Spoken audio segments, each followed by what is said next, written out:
Hey guys is day in my life episode 10.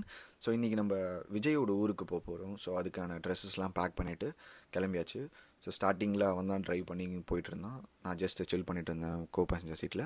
And then போயிட்டு ரொம்ப தூரம் போயிட்டு விழுப்புரம்லாம் தாண்டினதுக்கப்புறம் ஒரு பிரேக்ஃபாஸ்ட் பிரேக் போட்டான். ஸோ அங்கே போயிட்டு என்ன சாப்பிட்டேன்னு பார்த்தீங்கன்னா, நான் ஒரு பொடி dosa and then followed by ஒரு filter coffee. So and then சாப்பிட்டு முடிச்சுட்டு அண்ட் தென் நான் டேக் ஓவர் பண்ணிக்கிட்டேன் டிரைவிங்கு. ஸோ ஃபஸ்ட்டு எத்தனை பார்த்தீங்கன்னா சின்னதாக ஒரு ஜுவல்லரி ஷாப்பிங் இருந்துச்சு. அந்த ஷாப்பிங்லாம் முடிச்சுட்டு அண்ட் தென் ஃபாலோ பை கொஞ்சம் கொஞ்சம் ஒர்க்ஸ்லாம் சின்ன சின்ன ஒர்க்ஸ்லாம் இருந்துச்சு.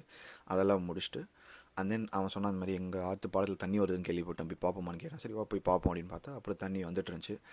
ஸோ அதெல்லாம் பார்த்து முடிச்சுட்டு அங்கேருந்து இது முடிக்கவே ஆஃப்டர்நூன் ஆகிடுச்சு. அதுக்கப்புறம் அங்கேருந்து நாங்கள் லஞ்ச் சாப்பிட்றதுக்கு வந்து மீன் சுருட்டின்னு சொல்லிட்டு ஒரு இடத்துக்கு போனோம். நாங்கள் இருந்த இடத்துலேருந்து கிட்டத்தட்ட ஒரு 20 to 30 கிலோமீட்டர்ஸ். இது எப்பயுமே அவன் ஊருக்கு போனோன்னா அங்கே போயிட்டு இங்கே பரோட்டா சாப்பிட்டுட்டு வருவேன். அந்த கடையில் இந்த கடாய் சிக்கன் சொல்லிட்டு இது ஒரு ஃபேமஸான டிஷ்ஷு. இதை நாங்கள் எப்போ இந்த ஊருக்கு வந்தாலும் சாப்பிடுவோம். யாராவது இந்த பக்கம் மீன் சுருட்டி பக்கம் போகிறோமா, இந்த சைடு போகிறப்ப இருந்துச்சுன்னா இந்த ட்ரை பண்ணிவிட்டு எப்படி இருந்துச்சுன்னு மறக்காமல் சொல்லுங்கள்.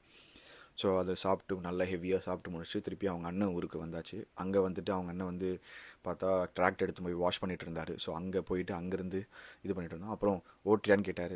ஆப்வியஸ்லி நம்மளுக்கு டிரைவிங் ரொம்ப பிடிக்கும், எல்லாருக்கும் தெரியும். ஸோ அப்புறம் ட்ராக்டர் எடுத்து ஓட்டிகிட்டு வீட்டுக்கு அப்படியே வில்லேஜெலாம் பார்த்துட்டு வீட்டுக்கு வந்து சேர்ந்தோம். வந்து சேர்ந்து அப்படியே சில் பண்ணிவிட்டு நைட்டு கார் எடுத்துகிட்டு அவங்க அண்ணன் கூட ஒரு ட்ரைவ் போயிட்டு ட்ரைவை முடிச்சுக்கிட்டேன்.